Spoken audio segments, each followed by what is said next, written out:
చలో సీదా హెడ్లైన్సే. గ్రూప్ 2 వాయిదా పెంచుతారట పోస్టులు సుత.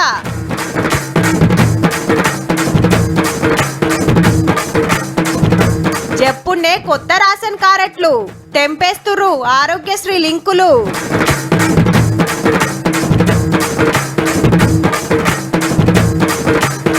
రుణమాఫీ మీద పార్టీల జగడం బాకీ తీరిందని రైతుల సంబురం.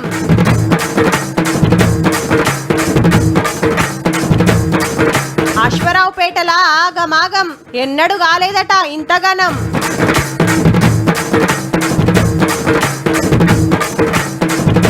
సతాయించిన మైక్రోసాఫ్ట్ సర్వర్లు దునియా అంతా ఆగిన గాలి మోటార్లు.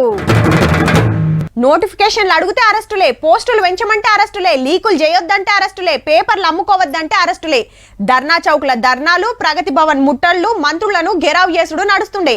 అంతేగాని అరే నిరుద్యోగులతోటి ఓ పారి మాట్లాడదాం, పిలిపిద్దాం, మనమే పోదాం అనేదే లేకుండే. అబ్బా పాత సర్కార్ల గట్ల జరిగితే కొత్త సర్కార్లో ఎట్లున్నదో చూడుర్రి. మరి నిరుద్యోగులు కోరినట్టే గ్రూప్ 2 గ్రూప్ 3 పరీక్షలు వాయిదా చేస్తుంది గవర్నమెంట్. పరీక్షలు రాష్ట్రాలను కొందరిని సచివాలయానికి విలువనంపి చిన్న సీఎం బట్టి సార్ చర్చలు చేసిండు.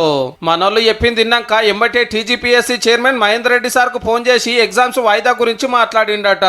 సానుకూలమైన డేట్స్ ని నిర్ణయించి దాని విధంగా మరి పోస్ట్ పోన్ జరిగేటటువంటి అవకాశం. అంతేకాదు ఇంకిన్ని పోస్టులు పెంచే పని కూడా సురువయ్యింది. ఏ శాఖలు ఎన్ని ఖాళీలు ఉన్నాయో రిపోర్ట్ కావాలని ఆఫీసర్లను అడిగింది గవర్నమెంట్. లెక్కకైతే వచ్చే నెల 7-8 తారీఖులలో గ్రూప్ 2 పరీక్ష ఉండే. ఆల్రెడీ డిఎస్సి నడుస్తుంది కాబట్టి చదువుకోవడానికి టైం కావాలి. డిసెంబర్ లో పెట్టుర్రి ఇంకిన్ని కొలువులు అయ్యుండ్రని కొట్లాడిండ్రు. నిన్న ఓ మల్క ఎంపీ ఎమ్మెల్సీ సార్లు చర్చలు చేసి ఇలా సీదా సచివాలయానికి తీసుకొచ్చిర్రు అన్నట్టు. డిప్యూటీ సీఎం గారు చాలా వివరంగా విన్నారు. ఒకళ్ళు చాలా టైం ఇచ్చారు. అమ్మ ఏమవుతుంది అమ్మ పెంచితే ఏమైనా లీగల్ నుంచి వస్తాయా, ఇంకేమైనా అవుతుంది అంటే ప్రతిదాన్ని వివరించి చెప్పాము. ఫస్ట్ నిరుద్యోగులతో మీటింగ్ పెట్టడం అనేది ఈ తెలంగాణ ప్రభుత్వం ఏర్పడ్డాక ఫస్ట్ టైం జరిగింది. నేను చాలా హ్యాపీగా ఫీల్ అవుతున్నాం. మహేందర్ రెడ్డి గారికి ఫోన్ చేసి వీళ్లకు చాలా టైం ఉండే విధంగా చూడమని చెప్పేసి మహేందర్ రెడ్డి గారికి విక్రమార్క గారు ఫోన్ చేసి చేయడం జరిగింది. ఏ ప్రభుత్వం కూడా ఈ విధంగా నిరుద్యోగులతోని భేటీ కాలేదు. ఎన్ని పోస్టులు పెరిగేది, ఎప్పుడు పరీక్షలు పెట్టేది చెప్పున్నే చెప్తారట. కోరినట్టే సర్కారు చేస్తుండే వరకు నిరుద్యోగులు అయితే ఫుల్ ఖుషీలు ఉన్నారు.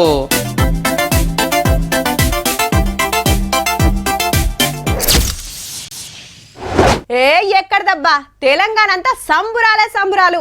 రైతుల బ్యాంక్ అప్పు సర్కారే కట్టేస్తుందని పటాకులు కాల్చుడు, మిఠాయిలు వంచుడు, పాలాభిషేకాలు చేసుడు, ఎడ్ల బండ్లు కట్టుడు, ట్రాక్టర్లు తిప్పుడు చిన్నగలేదు. ఆ పట్ల మీకంటే ఎక్కువే మాఫీ చేసినాం అని గులాబీ పాటోళ్ళ మాట.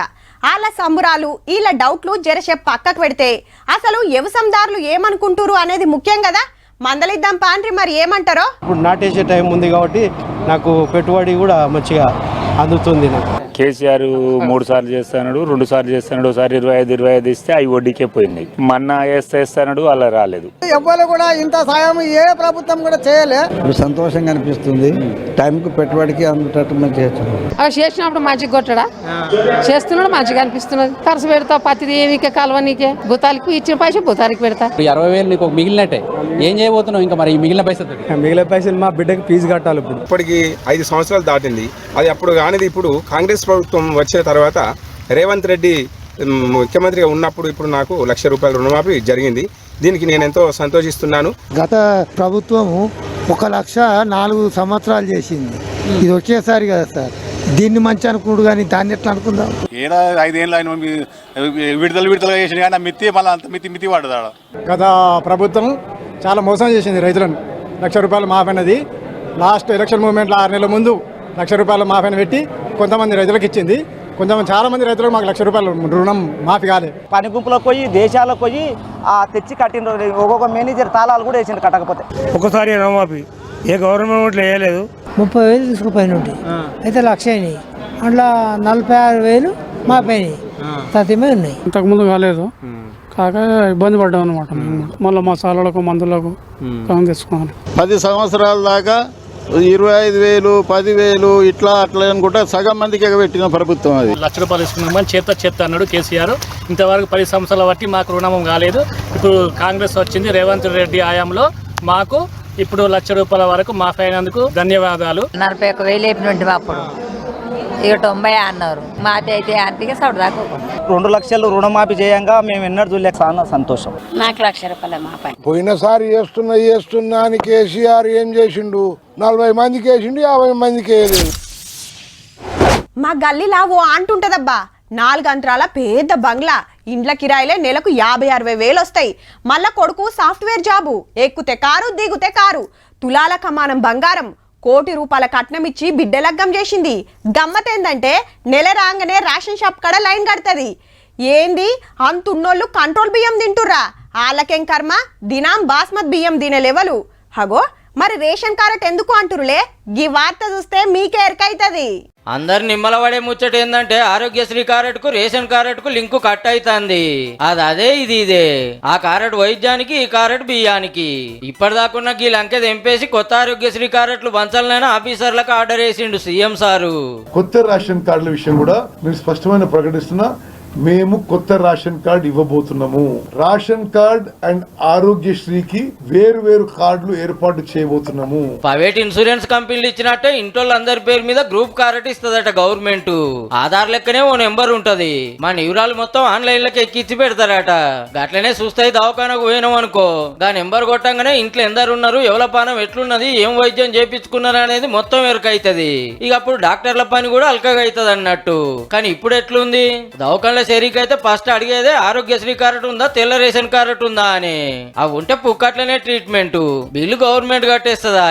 హీగేముంది, భూమి జాగాలు పైసలు ఉన్న సుత కూపన్ కార్డు తీసుకుంటున్నారు. కంట్రోల్ బియ్యం తినకుండా దవాఖాన బిల్లులకు అక్కడికి వస్తుందని. గిట్లా కాకుండా ఏ కార్డుతో లింకు లేకుండా గరీబులందరికీ కొత్త ఆరోగ్యశ్రీ కార్డులు ఇవ్వాలని డిసైడ్ చేసిండ్రు అన్నట్టు. కాంగ్రెస్ గవర్నమెంట్ వచ్చిన కాంచి ఇప్పటికే 2-3 మాటలు మీటింగులు అయినాయి దీని మీదనే. ఇక చెప్పునే దేనికదే ఇచ్చి కూపన్ కార్డు లేని వాళ్ళకి సుత ప్రైవేట్ దవాఖానలో మంచి వైద్యం అందేటట్టు చూస్తారట.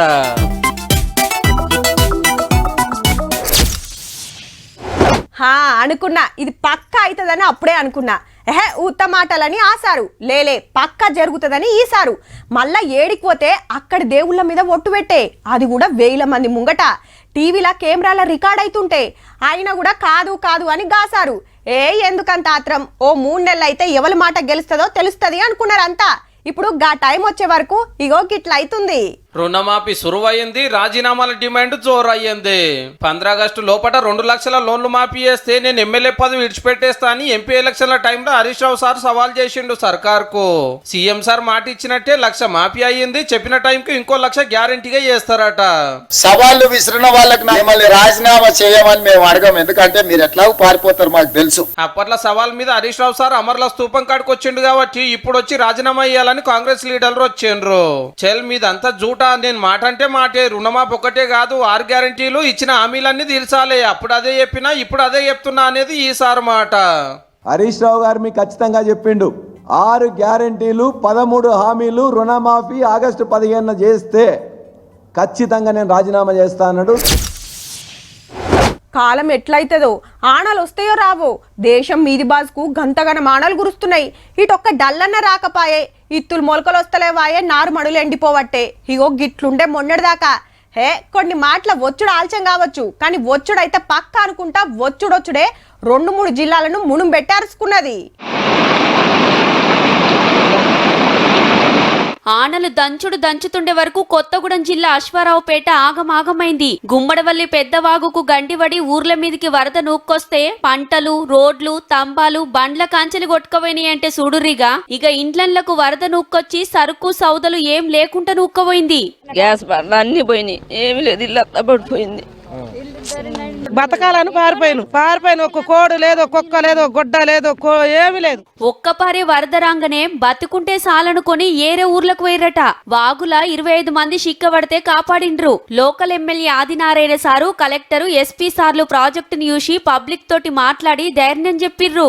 ఒక 3-4 డేస్ లో ఒక అంచనా వేసిన తర్వాత ఏదైతే ఎక్కడ నష్టం జరిగిందో వారికి కంపల్సరీగా కంపెన్సేషన్ ఇచ్చే ప్రయత్నం ప్రభుత్వం చేయబోతా ఉంది. ఈ యంత్రాంగం వాడుకుంటూ నష్టం ఏం జరిగిందో దానికి అంచనా వేయాల్సి ఉంది. తర్వాత మనం ఎంక్వైరీ ఎంక్వైరీ చేసుకొని మనం తెలుసుకుంటాం. అశ్వారావుపేటలోనే కాదు పాత ఖమ్మం జిల్లాలో గట్టిగానే అరుసుకుందానా. భద్రాచలం కాడ గోదారమ్మ రువ్వడి పెరిగింది. అటు ఆదిలాబాద్ జిల్లాల ప్రాజెక్టులన్నీ నిండితే గేట్లు ఎట్లున్నాయని చెకింగ్ చేసిండ్రు. కాగజ్ నగర్ లో దంచితే రోడ్లన్నీ షెర్లైనాయి. అగో బండ్లు గిట్ల అన్ని మునిగినాయి. ఇండ్లకు నీళ్లొస్తే ఎత్తిపోస్తానికి చిన్న తిప్పల కాదు, ఇంతింత గోదావరి వరద పెరుగుతాంది. కరకట్టలు ఎట్లున్నాయని ములుగు కలెక్టర్ సారు చూసొచ్చిండు.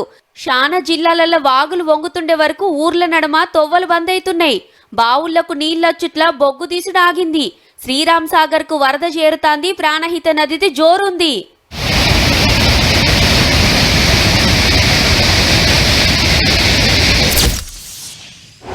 నియంగా ఎప్పురుల్లా రైతు భరోసా ఎన్నెకరాల దాకియాలే? అందరికిచ్చుడు కరెక్టా? పంటలు వండే భూములకే వేయాలనా? ఎకరమున్నా 50 ఎకరాలున్నా పడవ పడ్డా పైసలేయాలి అనేటోళ్ళు ఎంతమంది? కౌలు రైతులకు సుతా సర్కార్కెళ్ళి పెట్టుబడి సాయం అందాలంటే ఏం చేస్తే బాగుంటది? ఇవన్నీ రైతులతోటి మాట్లాడి చేయాలనా, లేకుంటే సల్లగా ఆఫీసులో కూకొని గవర్నమెంటే డిసైడ్ చేయాలనా? ఇప్పుడు ఫస్ట్ దే నడుస్తాంది. గా వార్త చూసే ముంగట గీ ముచ్చటినాలే.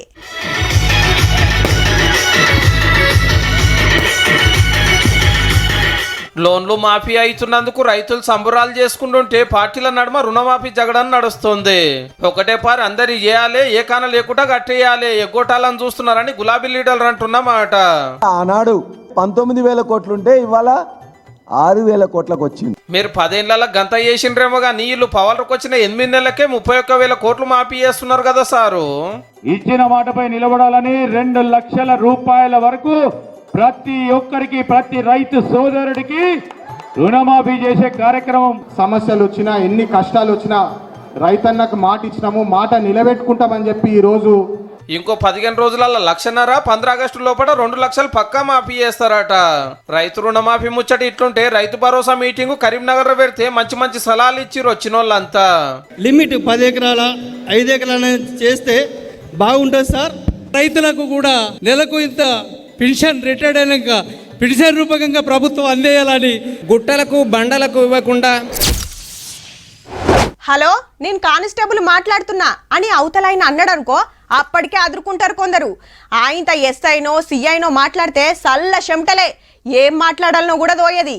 గట్లనే పని పడి పోలీస్ స్టేషన్ కు ఓగలు పోలేక సర్పంచ్నో తెలిసిన మనిషినో దోలుకోపోతారు చాలా మంది. 4వ సిమ్మాలంటే అట్లుంటది మళ్ళా. అయితే ఇప్పుడేం నడుస్తుందంటే, देखिए सर, आपका बेटा और आपके बेटे के 3 फ्रेंड लड़कों ने मिलके ना एक लड़की का रेप किया है. मामला सीरियस है, लड़की हॉस्पिटल में है, लड़की का डेथ होने वाला है. आपका बेटा इस समय अरेस्ट हो चुका है. డీపీ చూస్తే తెలుస్తలేదా? అటుకెళ్ళి ఫోన్ చేసింది పోలీస్ ఆఫీసరు. మీ కొడుకు అమ్మాయిని బల్మి చేసి అరెస్ట్ అయ్యిండు, కావాలంటే మాట్లాడు అంటున్నాడు.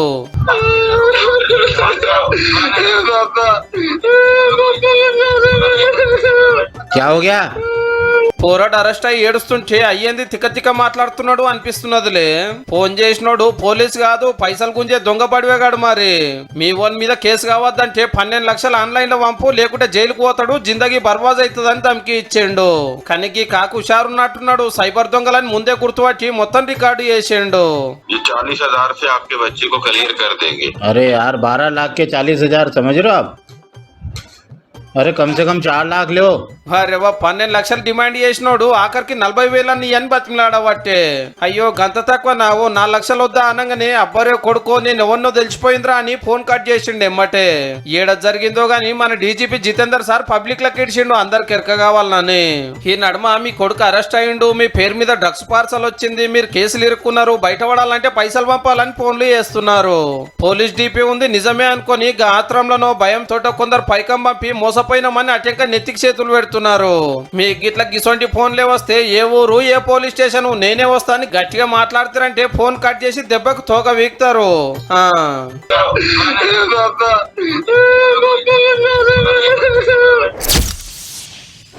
ఇప్పుడు తాగుడు అలవాటు ఉన్నోళ్ళకు అది పెయ్యికి మంచిది కాదు, గంతగనం దాగొద్దని చెప్తింటారా?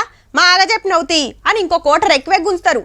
అరే గుట్కాలు గాతీర్ల బుక్కకురా, ఆయనతో క్యాన్సర్ వచ్చి పోతావని ఎంత మొత్తుకున్నా నాకు కాదు నా తోకకి చెప్పన్నట్టే వేస్తారు. ఏండ్ల కాంచెలి అలవాటైన పానమాయే, అంత అలకగా మానమంటే సుత తిప్పలే అనొద్దు. గాని కొందరు ఆఫీసర్లు సుత ఒక అలవాటు అస్సలు మాంతలేరుల్లా. సూర్యాపేట జిల్లా చేపల శాఖ చెరలో ఓ అవినీతి చేప ఏసీ బొల్ల వాళ్ళకు చిక్కింది. పెద్ద ఆఫీసర్ పేరు రూపేందర్ సింగ్. ఓ సంఘానికి చేప పిల్లలు సాదే పర్మిషన్ ఇస్తానికి 25,000 లంచం తీసుకుంటా దొరికిండు. ఈ ఆఫీసులో రేపే సార్ ఆఖరి డ్యూటీ, ఎల్లుండి ఇంకో కాడికి ట్రాన్స్ఫర్ ఉంది. పోత ఉత్తగెట్లా పోవాలి, ఆఖర్లో సుధా స్ట్రిక్ట్ గా డ్యూటీ చేయాలని లంచం అడిగినట్టుండు. గమ్మత్ ఏందంటే మన సార్ మునుపు 2 మాటలు ఏసీబీకి దొరికినా ఏ కణా మందం మారలే. ఏముంది అట్లా పోతాం ఇట్లా వస్తాం అనుకునేటట్టుండు. ఎంత కమాయించిండు ఏంది కథ అని ఇల్లంతా పునుకులాడుతుండ్రు. ఇగిటో ఫ్రెండ్లీ పోలీస్ సారు లోపలికి తీసుకుపోయిండు, పైసలు ఇయ్యంగానే టక్కున జేబులో పెట్టుకుంటుండు.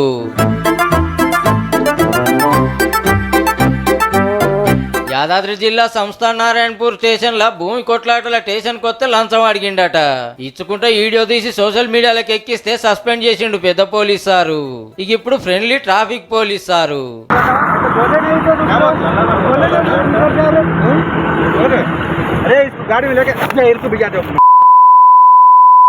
రోడ్డు మీద లారీ ఎందుకు ఆపినామని చెంపమించి సరుచుకుంటా చెప్పరాని బూతులు తిడుతున్నాడు హైదరాబాద్ జీడిమెట్ల ట్రాఫిక్ ఎస్ఐ గారు. అరే బండి ఖరాబై ఆగిందని ఎంత మొత్తుకున్నా తిట్టుడు కొట్టుడే. రూల్స్ తప్పితే చలాన్ రాయాలి గాని గీతీర్ల తిట్టుడైంది కొట్టుడైందని డ్రైవర్లంతా నిరసన చేసే వరకు యాక్షన్ తీసుకుంటామని సిఐ సార్ బుదరకిస్తే గప్పుడు ఊకున్నారు. ఆఫీసర్లు అట్లా పోలీసులు ఇట్లా ముద్దుగున్నారు పోరి.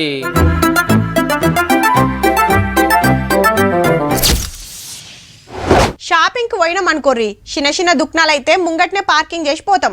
అదే పెండిళ్ళు పేరంటాలకు బట్టలు బాతలు కొనుడు ఎక్కువ ఉంటది కాబట్టి మాల్స్ పోతాం. ఆడ పార్కింగ్ కు సపరేట్ జాగు ఉంటది కాబట్టి బండో కార ఆడబెట్టి పోతాం. ఇక వెళ్ళిపోతప్పుడు పార్కింగ్ ఫీజు చూస్తే చక్కెర వచ్చినంత పని అవుతుంది. గింతనా గంతనా అంటే కుదరది, కట్టాల్సిందే. కానీ ఈ కాంచెలి గట్ల కాకుండొచ్చు. షాపింగ్ మాల్లు మల్టీప్లెక్స్ ల కాడ పార్కింగ్ ఫీజులు ఇష్టం ఉన్నట్టు గుంజుతామంటే నడవది ఈ కాంచెల్లి. రూల్స్ తప్ప ఎక్కువ వసూలు చేసినట్టు తెలిసినా అంటే ఉన్నట్టే. ఇక బండో కారో అరగంట పెట్టిరనుకో పార్కింగ్ ఫీజు గీజు తీసుకోవద్దు. సినిమా టికెట్లు షాపింగ్ బిల్లులు చూపిస్తే అసలు ఫీజే అడగొద్దు. ఎంతసేపటికి ఎంత ఛార్జ్ చేస్తున్నారో మల్టీప్లెక్స్ లు టాకీస్ ల కాడ బోర్డులు పెట్టాలి, లేకుంటే చాలా సీరియస్ గుంటదని వార్నింగ్ ఇచ్చింది జిహెచ్ఎంసీ కమిషనర్ ఆమ్రపాలి మేడం. ఏడేడు ఎట్లెట్ల వసూలు చేస్తురో నజరేయాలని ఆఫీసర్లకు ఆర్డర్ వేసింది. కానీ పార్కింగ్ ఫీజుల మీద ఆర్డర్ లేస్తూనే ఉంటారు, మాల్సులలో ఫీజులు గుంజుతూనే ఉంటారు. చూడాలి మరి ఈ కాంచి ఎట్లుంటదో. ఇది ఇట్లుంటే ఆనకాలం కాబట్టి శానిటేషన్ వర్కర్లు అందరు డ్యూటీలోకి వస్తాడు చూడాలి. రోడ్ల మీద పొక్కలు పూడ్చాలి, చెర్లు కుంటల కాడ చెత్త లేకుండా చూడాలి. డెంగీ మలేరియా కేసులు ఎక్కువ ఏడొస్తున్నాయో చూసి దోమలు మెట్టబెట్టకుండా చూడాలని ఆఫీసర్లకు ఆర్డర్ చేసింది కమిషనర్ మేడం. ఇక ఇటు చూడుర్రి, పతుల్లో కూడా చెరువు కబ్జా చేస్తున్నారని తెలిసి ఈవీడీఎం కమిషనర్ రంగనాథ్ సార్ పోయి అంతా చూసిండు. 3 రోజుల్లో మల్లోపారు వచ్చి డాక్యుమెంట్స్ చెకింగ్ చేస్తారట. కబ్జా చేస్తున్నట్టు తెలిస్తే క్రిమినల్ కేసులు పెడతామని వార్నింగ్ ఇచ్చిండు. ఇప్పటికే బొచ్చడి చెరువులు మింగిండ్రు, మిగిలిన ఉండనీర్రా నాయనా.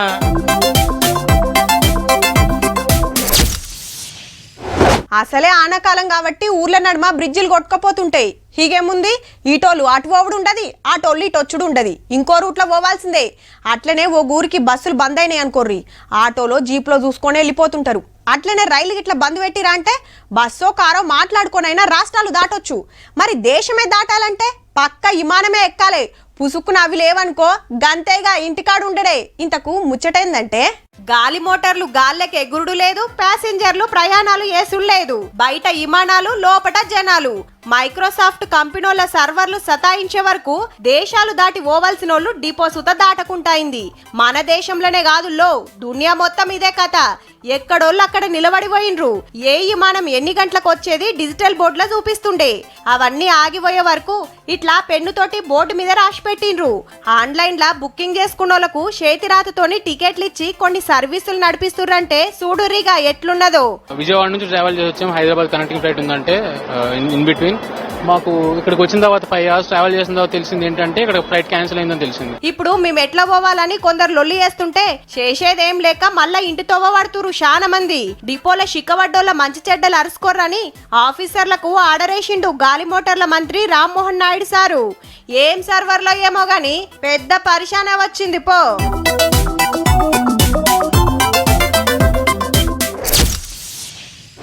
కొందరు సర్కార్ ఆఫీసర్లు ఎట్లుంటారు, పొద్దుగాల యాళ్ళకు పోయినమా, జరసేపు ఆ ఫైలు ఈ ఫైలు సగబెట్టినట్టు చేసినమా, పగటిలి 1 గంట తిండి బ్రేక్ తీసుకున్నామా, మళ్ళీ 2 గంటలు ఫైర్లు మర్రేసినమా, ఇంటితో పట్టినమా. సార్ నా పనేమాయ అని పోతే తిప్పుకొని వేస్తుంటారు. శాన మటుకు ఆఫీసులో కూకోనే పనులన్నీ సగబెడతారు. ఫీల్డ్కు ఎప్పుడో ఒకనాడు ఎమ్మెల్యే గారో మంత్రి గారో వస్తే ఉరుకుతారు, అంతే కదా. ఇక ఇటు చూడుర్రీ, మీదికెళ్ళి ఆనజంపుడు, కిందికెళ్ళి వాగురుకుడు, దాటానికి ఇల్లు తండ్లాడు, కిందనో మీదనో వడి చిన్నగా దాటిండ్రు. అసంటకు పోతే కొండలు గుట్టలు, ఈ వెక్కి దిగినాక జోరు మీదున్న మల్లో వాగు, రువ్వడికి నూక్కబోగాల అని ఇట్లా బట్టతోని తాడువేని నిమ్మలంగా నడుస్తున్నారు నీళ్ళల్లా. బూట్లు చేతిలో పట్టుకొని బ్యాగులు మోసుకుంటూ పోతుంటే టూరిస్టులు కావచ్చు అనుకునేరు. ములుగు జిల్లా దావకండ్ల పెద్ద ఆఫీసర్ గి సారు, పేరు అయ్యప్ప. ఓ డాక్టరు, ఓ టెక్నీషియన్, 3 హెల్పర్లను ఎంటేసుకొని వాగులు వంకలు దాటుకుంటా అడవిలో ఇసిరేసినట్టుండే పెనుగోలు అనే ఊరికి పోయిండ్రు. 1-2 కాదుల్లో 15 కిలోమీటర్లు నడవాల్సిందే. రోడ్డు సవలతి లేదు మరి. ఇక పబ్లిక్ కు పరీక్షలు చేపిస్తే ఇద్దరికి మలేరియా ఉందని తేల్తే మందు గోళీలు ఇచ్చి సొంత పైకం తోటి సరుకులు సుతవంచిండు. ఆనకాలంలో అడ్డమైన రోగాలు ముసురుతాయని పైలం చెప్పిండు. గి వానలు ఎవడు పోతాడని సప్పుడు గంట ఇంట్లుండకుండా 2 వాగులు దాటి అంత దూరం పోయి పబ్లిక్ వైద్యం చేసిరంటే అయ్యప్ప సార్ను మనోళ్ళందరినీ తారీఫ్ చేయాల్సిందేనబ్బా.